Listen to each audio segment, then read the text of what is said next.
6,5%, c'est le taux de chômage affiché par Statistique Canada pour le mois de janvier 2026.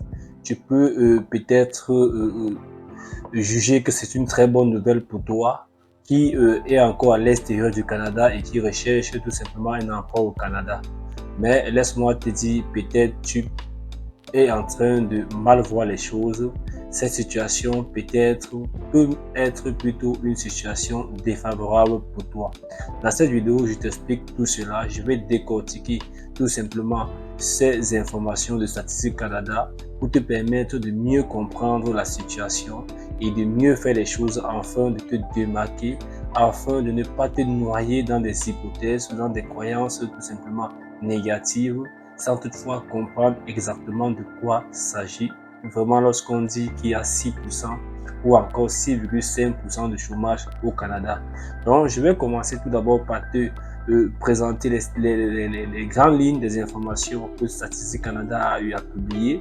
Donc, premièrement, comme je t'expliquais, ils ont mentionné qu'au Canada actuellement, nous avons tout simplement 6,5% de chômage. Je dois te dire vraiment c'est très faible, c'est l'occasion pour moi de tout faire, de postuler en désordre pour retrouver ou pour obtenir tout simplement mon emploi. Ok, ça je t'accorde pour l'instant. Bien, la deuxième information qui est importante, c'est que Statistique Canada également précise qu'il y a eu près de 27 000 emplois perdus. Donc, il y a eu près de 27 000 emplois en baisse par rapport tout simplement aux statistiques précédentes. Donc, tu imagines, il y a eu perte de plus de 27 000 emplois. Ça, c'est la deuxième information que je souhaite partager tout simplement avec toi. Et la troisième information, c'est tout simplement que la baisse de chômage vient surtout d'une baisse des chercheurs d'emploi. Donc ça, ce sont les informations qu'a publié tout simplement Statistique Canada. Mais en réalité, c'est quoi concrètement? Ça signifie quoi? Comment même on calcule tout simplement ce taux de chômage? Il est bon pour toi de comprendre cela afin de mieux cerner si c'est un avantage pour toi ou si c'est un inconvénient vu tout simplement ce taux. Ok, je vais prendre des exemples concrets pour t'expliquer cela. Donc, tu imagines, lorsqu'on parle du taux de chômage, on calcule simplement cela en fonction de la population active. Donc, lorsqu'on parle de la population active, ça signifie quoi? Ça signifie tout simplement le nombre de personnes qui travaillent et le nombre de personnes qui cherchent activement le travail. Donc, tu imagines, donc, ça veut dire quoi? Je prends un exemple. Si nous avons une situation A, tu vois, si on a une situation A ici, et que simplement nous avons 84 personnes qui travaillent, n'est-ce pas? Et nous avons également 6 personnes qui sont en chômage, mais qui cherchent activement le travail. Tu vois, donc ils sont en chômage, mais ils cherchent activement le travail. Donc, ils sont en chômage, mais ils postulent, ils essayent de déposer des demandes tout simplement d'emploi au fur et à mesure. Ça veut dire que si on veut calculer la population active, on doit faire tout simplement 94 plus 6 et on doit dire que la population active, c'est tout simplement 100 personnes. Tu vois? Donc ça, et on doit donc calculer le taux de chômage en fonction tout simplement de ces 100 personnes. Et pour faire calculer donc ce taux de chômage, on doit faire 6, dans les 6 personnes qui cherchent le travail de manière active, divisé par 100. Et on doit tout simplement te dire qu'on a 6% de taux de chômage. Tu vois, on doit te dire que là, on a 6% du taux de chômage. Donc ça, c'est le premier cas. Tu vois, ça c'est le premier cas. Mais je vais prendre le deuxième cas. Le deuxième cas, si on considère qu'on a une situation B, tu vois, on a une situation B, et que là maintenant, on avait donc 94 personnes qui travaillaient, mais malheureusement, vu l'impact économique, il y a eu 2 personnes qui ont perdu leur emploi. Tu vois, donc il y a eu 2 personnes qui ont perdu leur emploi. Maintenant, on va se retrouver tout simplement à 92 personnes qui travaillent. Donc, on va mettre ici 92 tout simplement. Ok. Maintenant, parmi les 6 personnes qui étaient en chômage et qui cherchaient activement le travail, on considère qu'il y a eu tout simplement 5 personnes parmi tout simplement ces 6 personnes qui ont jugé d'abandonner, de ne plus chercher activement le travail. Peut-être certains ont décidé de rester maintenant à la maison, certains ont peut-être décidé de rentrer à l'école, tu vois. Donc il y a eu 5 personnes qui ont tout simplement, qui se sont découragées, Tu vois ici, il y a eu 5 personnes qui sont découragées. Ils ont continué à chercher activement le travail pour des raisons, comme je t'ai expliqué. Certains ont peut-être décidé de rester à la maison. D'autres ont décidé peut-être de rentrer suivre une formation, de rentrer aux études. Et là, donc, ça veut dire qu'il y a maintenant une seule personne qui, tout simplement, est en train de chercher le travail de manière intense. Donc, on peut dire qu'il y a un seul chômeur. Je ne sais pas si tu comprends. Donc, on a vu là qu'il y a 5 personnes qui ont décidé de ne plus chercher. Certains sont rentrés à l'école, d'autres ont décidé de rester à la maison. Ça veut dire que si on veut actuellement, si là, donc, calculer la population, donc si on veut calculer tout simplement ici, je veux dire, si on veut calculer la population active, on doit partir maintenant sur 92, tu vois, 92 plus 1, et on doit tout simplement avoir à ce niveau 93 personnes. Donc la population active, c'est tout simplement 93. Et maintenant, si on veut donc calculer le taux de chômage dans cette situation, tu vois, on doit tout simplement faire 1 divisé par 93. Tu vois, on doit faire 1 divisé par 93 et on doit avoir un taux de chômage qui est presque 1,1%. Tu vois, presque 1,1%. Or, si tu regardes la situation A avec la situation B, tu dois te dire peut-être, si tu veux juste de manière directe, tu peux te dire que la situation B, où tu as 1,1% de chômage, ça veut dire que le pays va mieux par rapport à la situation A, où on avait 6% de chômage. Or, ce n'est pas le cas. Tu vois bien que dans ce cas, il y a tout simplement une seule personne qui est en chômage et on a moins de personnes qui travaillent par rapport à la situation A. Tu vois, donc c'est plutôt la situation A qui est favorable par rapport à la situation B, mais le taux de chômage pour la situation B, tu vois bien que c'est tout simplement plus faible. Donc, et c'est exactement dans ce contexte qu'on se trouve actuellement au Canada. Donc, la situation n'est pas plus meilleure qu'avant, bien que le taux de chômage est très bas. Tu vois, donc c'est pas plus meilleur qu'avant, bien que ce taux de chômage soit tout simplement à 6,5%. C'est tout simplement parce que il y a des pertes d'emploi. Il y a également plusieurs personnes qui ont décidé de ne plus chercher du travail, donc qui ne sont pas activement en train de chercher le travail pour des raisons que je viens de t'expliquer. Ça peut être qu'ils ont tout simplement, ils sont découragés, ils ne cherchent plus du boulot. Donc ça veut dire on ne les compte plus. Ça peut être qu'ils ont décidé peut-être de suivre maintenant des formations pour peut-être mieux être outillés afin de revenir sur le marché du travail. Donc il y a toutes ces astuces qui peuvent être prises en compte.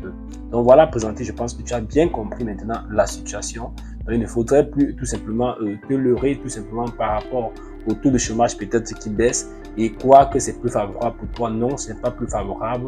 Au contraire, comme tu as vu, donc ça a de l'impact pour toi qui est encore à l'étranger, pour toi qui est encore peut-être au Togo, qui est peut-être en France et que tu souhaites immigrer au Canada à partir tout simplement d'un contrat de travail, toi qui souhaites trouver ton emploi via des sites. Donc, ça a vraiment un impact direct pour toi. Et là, pour te préciser, donc tu vois que pour l'instant, on voit que la compétition est plus rude en ce moment. Donc tu vois, par rapport à ce que je t'ai fait, les statistiques, tu comprends que actuellement, plutôt la compétition par rapport à avant est plus rude, compte tenu qu'il y a moins de travail par rapport à avant. Tu vois un peu la stratégie. Je pense que tu as bien compris cela avec les deux situations A et B que j'ai eu à mentionner. Bien, donc je vais continuer. Donc pour le moment, tu dois comprendre que la situation est plus rude. Ce qui signifie que quoi? Ce qui signifie qu'il faut avoir le bon réflexe. Tu ne dois plus tout simplement te mettre à postuler un peu de partout. Tu dois avoir une vraie stratégie si tu souhaites vraiment trouver ton emploi depuis l'étranger. Donc, tu dois avoir de très bons réflexes. Lorsque ici, je parle de très bons réflexes, tu ne dois pas postuler partout. Comme je dis, tu dois cibler une stratégie. Si tu décides de te contenter sur les sites généralistes, nous avons fait énormément de vidéos sur la chaîne avec des sites généralistes qui t'aident à trouver tout simplement ton emploi. Et si tu décides par exemple de prendre des sites spécialisés, c'est aussi une bonne stratégie. Mais ce que tu dois avoir comme réflexe, c'est que tu dois tout faire pour postuler sur des emplois qui précisent qu'ils ont besoin également des candidats internationaux. Tu vois, donc actuellement, vu que la compétition est rude, ça veut dire qu'il y a plusieurs employeurs qui sollicitent ou qui souhaitent directement embaucher ceux qui sont déjà au Canada. Ça veut dire que si tu cherches ton emploi au niveau des sites, tu dois te rassurer que les informations mentionnées précisent qu'on a besoin également des candidats internationaux. Et nous t'avons expliqué dans plusieurs vidéos comment faire le filtrage sur des sites, quels sont les mots-clés que tu dois utiliser.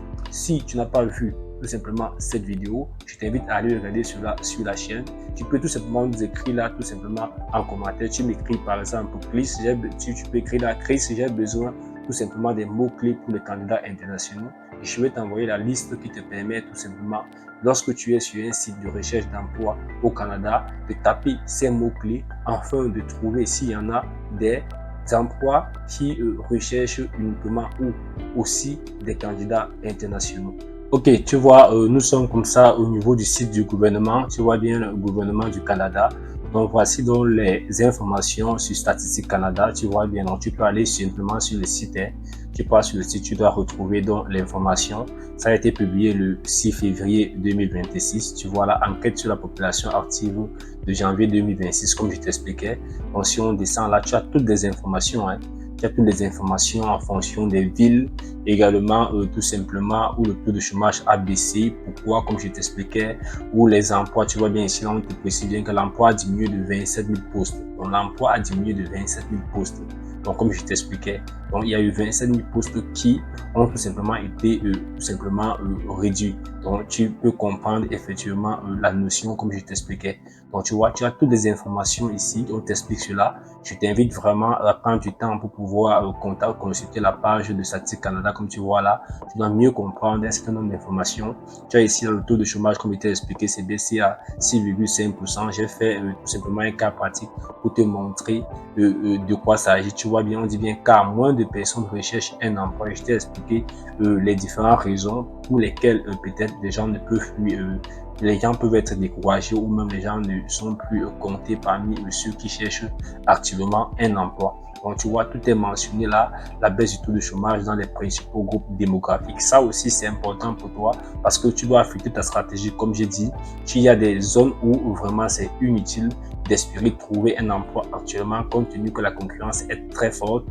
Donc, c'est mieux de cibler les zones où tu sais que c'est moins grave. Et ici, tu as toutes les informations dans ce cas. Également, même au niveau des sexes, que ce soit des âges, on essaie de te mentionner cela à ce niveau. Tu vois, on te mentionne cela. Il y a des zones ou des provinces ou des villes où il y a assez de pertes d'emploi. Donc, je prends un exemple comme les villes comme Montréal où si tu cherches peut-être un travail depuis l'extérieur et tu cherches tout simplement des low-wage, je te conseille vraiment d'éviter cela parce que ça serait très difficile pour toi de trouver un emploi dans ces zones. Déjà même que le gouvernement du Québec a déjà mis des restrictions à ce niveau, ça serait très difficile pour toi vraiment de t'en sortir.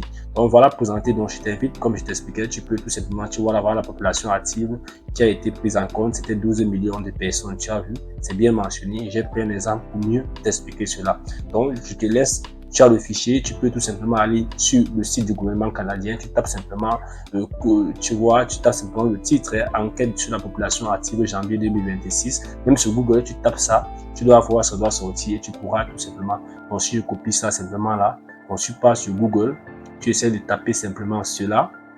Donc c'est aussi trop simple que ça. Donc dès que tu tapes là, tu vois, ça doit, la recherche doit sortir. Tu as vu, voilà les informations qui sortent là. Voilà bien ça, Statistique Canada. Tu dois cliquer donc pour lire les informations concernant la situation du chômage au niveau du Canada en janvier 2026. Allez, merci. J'espère que cette vidéo t'a plu.